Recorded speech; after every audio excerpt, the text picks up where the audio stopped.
Biographie et Calvin Harris voit le jour le 17 janvier 1984 à Londres, Royaume-Uni de son vrai nom Adam Richard Will. D'origine écossaise, Calvin Harris découvre la musique électro alors qu'il n'est encore qu'un adolescent où il enregistre ses premières démos. Remarqué par les maisons de disques à l'âge de 21 ans, il prend le pseudonyme de Stoufé et sort son premier EP. Figurent les titres Braille Tedé et Da Bongo, produits par le label Prima Facie. Par la suite, il déménage à Dumfries, Écosse où il décide de se consacrer entièrement à la musique. En 2004 sort un titre en collaboration avec l'artiste Yamarar qui apparaît dans la compilation Electric Soul 2. 2 ans plus tard, il se fait remarquer par les maisons de disques Sony BMG et EMI alors qu'il sort ses titres sur son MySpace. C'est ainsi qu'en 2007, le premier album de Calvin Harris arrive dans les bacs et s'intitule Icrete Disco. Ce dernier comprend en tout 14 titres qui ont été entièrement composés et produits par le jeune artiste. Le premier single extrait de l'album s'intitule Acceptable Int 80s dont la vidéo reflète le style des années 80. La chanson retient l'attention du public et arrive à la 10e place du UK Single Chart. Le deuxième single ne tarde pas à sortir peu de temps après avec The Girl et cartonne à la 3e place du UK Single Chart. Le morceau est par la suite repris par le groupe d'électropop Dragonette où le titre devient The Boy. 3 autres singles sont également extraits de Icrete Disco, Vega, Colour ainsi que Merrymaking à mi-place.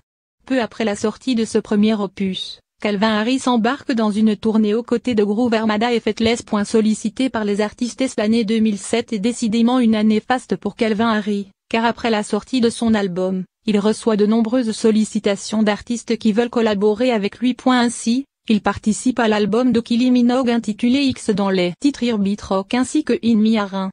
En 2008, il se rallie aux côtés de Dizzy Rascal sur la chanson de ce dernier intitulée Dance With Me en featuring avec Chrome. Le morceau est un véritable tube et arrache la première place du UK Single Chart ainsi que du UK R''N''B Chart. Calvin Harris n'en est pas à sa première collaboration avec les rappeurs, étant donné que l'année précédente il a déjà produit le titre de Mitchell Broter intitulé Michael Jackson. Pour l'année 2009, il revient aux côtés de Dizzy Rascal sur Holiday qui figure dans le 4e album de ce dernier, Tongue_Chic. Une fois de plus, le duo remporte la première place du UK Single Chart. La vidéo de la chanson a été tournée à Ibiza, où Calvin Harris aurait dû faire une apparition.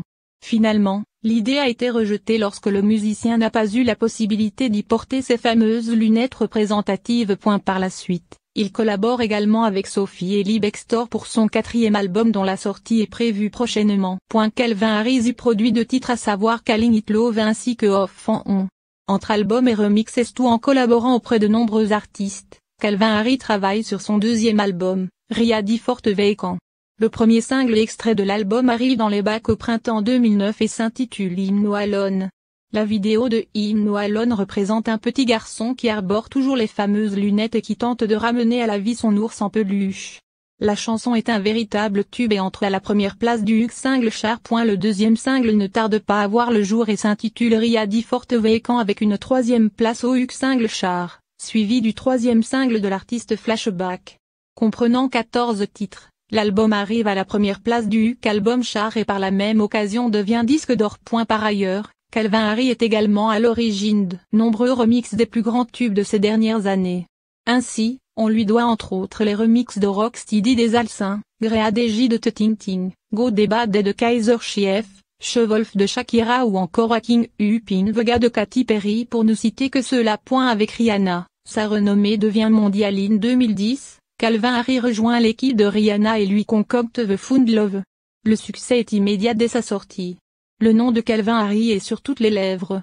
En 2011, il assure les premières parties de la chanteuse. Dans le même temps, Calvin Harris sort son nouvel opus, 18 monte sur lequel on retrouve le titre avec la chanteuse barbardienne. Le premier single, Bounce, est un featuring avec Kelly. Le titre se classe directement en 2e position des charts britanniques en juin 2011. Le deuxième single, Feel So Close, marque son entrée dans le Billboard Hot 100 aux États-Unis. Calvin Harris propose T.